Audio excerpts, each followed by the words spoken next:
안녕하세요. 퇴근하고 난 월급을 또 받는다. 뭐 N잡너 이러면서 되게 일을 더하는 게 좋은 것처럼 얘기하지만 현실은 딴판입니다.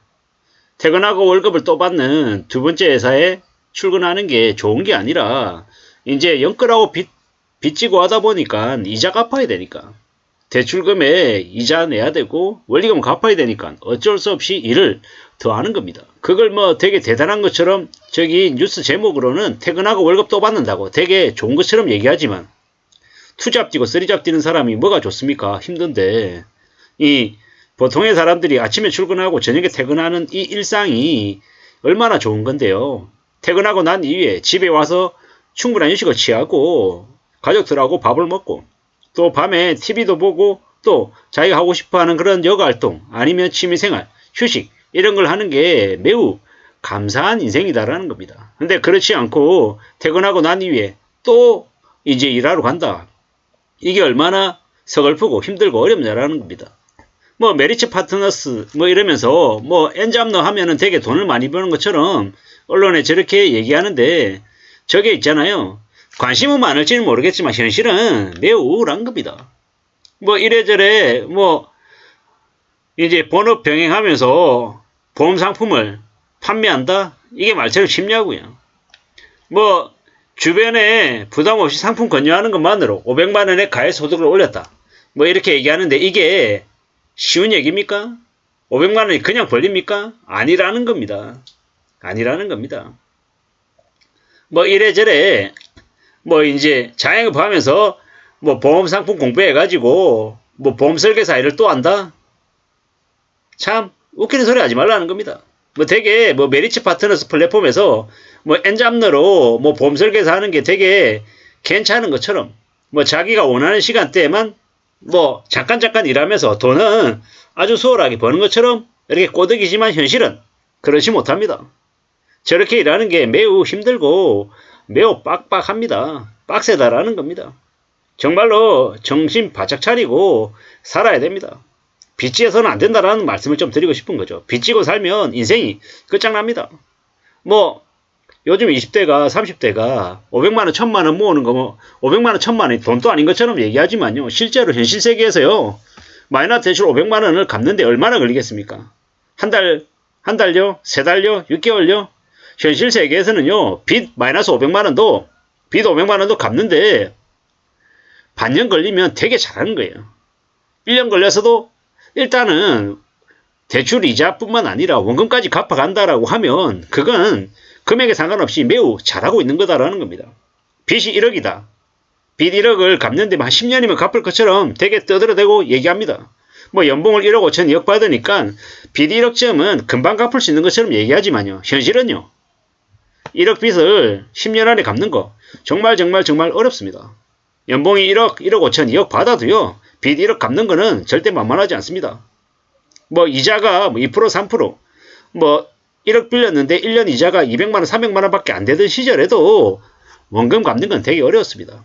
근데 지금처럼요. 이자가 5%, 6%인 시절을 지금 이 시기 때에 빚 1억 갚는 게 쉽다? 무지하게 어렵습니다. 만약에 자기가 나이가 30살인데 빚이 5억이다.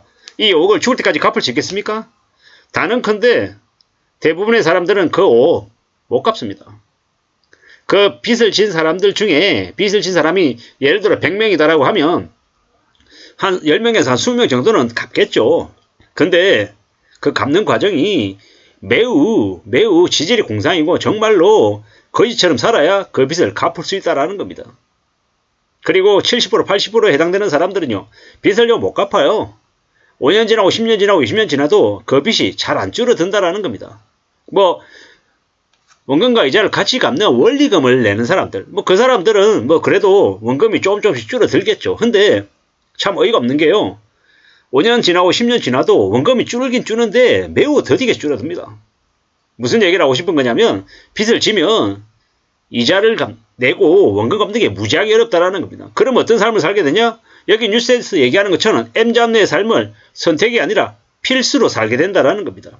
그리고 필수로 어쩔 수 없이 N잡너가 강요되는 삶은 매우 삶이 어렵다라는 겁니다. 하나 일만 해가지고 돈 못 번다. 그래서 뭐 틈틈이 여가 시간에 쉬는 때에 배달 일도 해야 되고, 아니면 뭐 주말 같은 때, 빨간 날일 때 쿠팡 물류센터 같은 데 가서 일도 해야 되고, 이래저래 해야 겨우겨우 생활비도 좀 메꾸고 이래저래 살아갈 수 있을 거다라는 겁니다. 산다라는 게 참 쉽지 않죠.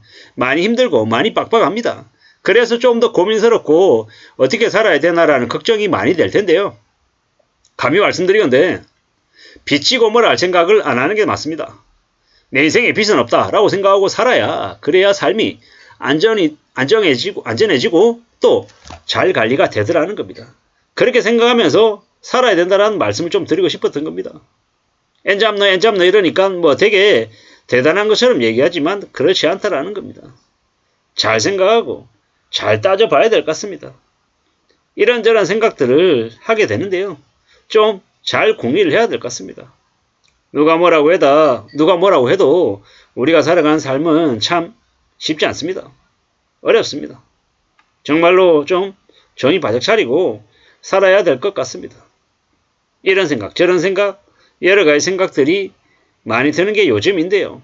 요즘은 옛날하고 다르게 아주 사소한 것, 별것 아닌 것 가지고 좀 감사하며 살고 좀 조심조심 해야 될 겁니다.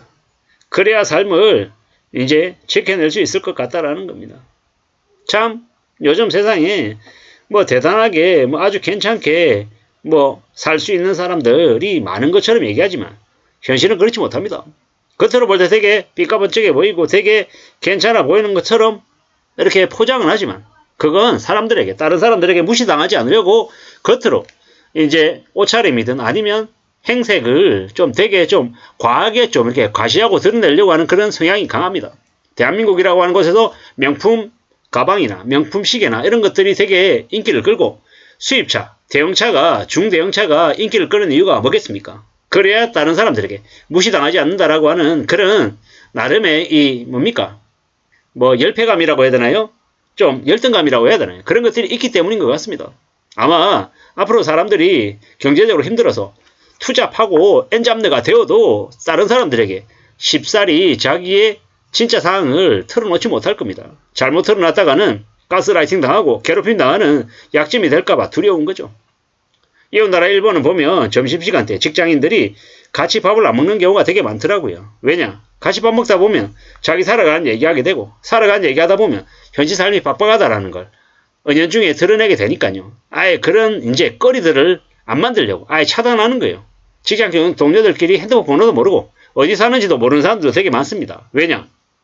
잘못 알려지면 경제적으로 좀 부유하다는 얘기가 들리면 돈 빌려달라 그러고 또 범죄의 대상이 될까봐 함부로 자기의 속 사정을 얘기하지 않는 겁니다.